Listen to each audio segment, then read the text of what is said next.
Quand les femmes osent s'aimer totalement et s'apprécier elles-mêmes, quand elles cessent de se juger, de se réduire, de chercher l'approbation, quand elles se lèvent vers leur liberté, elles deviennent une inspiration naturelle pour toutes celles qui sont prêtes à oser. Une femme qui brise ses chaînes se libère et libère celles qui les ont précédées et celles qui suivront, et ainsi que les générations futures. En prenant conscience de nos mémoires transgénérationnelles, collectives, d'abus, de révolte, de soumission, de dépendance, de victimes, nous les femmes, on retrouve le lien avec la source créative.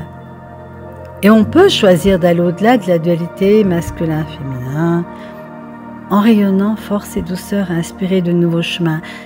Il ne s'agit pas d'être des féministes. Femme consciente et puissante n'est pas un chemin pour les féministes. Elle accueille, bien sûr, les féministes. Mais le but, c'est d'aller au-delà de la revendication. Parce que tout simplement, nous devons aller au-delà de nos blessures, au-delà de ce que le passé a imprimé à l'intérieur de nous. Et donc, la retraite, femme consciente, femme puissante, elle s'adresse en fait non pas aux personnes qui veulent revendiquer le point levé, voilà, le pouvoir de la femme, non.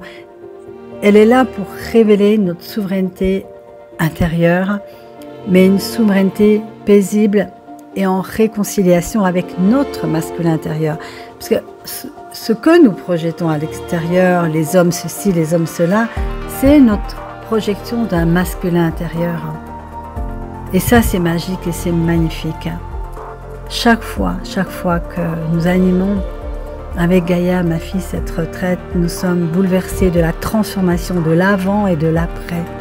Il y a quelque chose qui émerge des profondeurs, où on retrouve enfin notre nature puissante qui sort en fait de cette habitude de soumission et de révolte.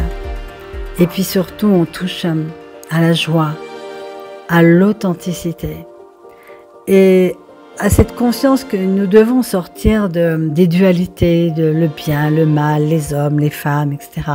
Donc, nous ne sommes pas dans l'exclusion des hommes, nous sommes en train de préparer dans cette retraite l'accueil de ce masculin et de notre féminin aussi, et d'en faire un mariage intérieur. Et alors, c'est intéressant, la magie opère aussi à l'extérieur.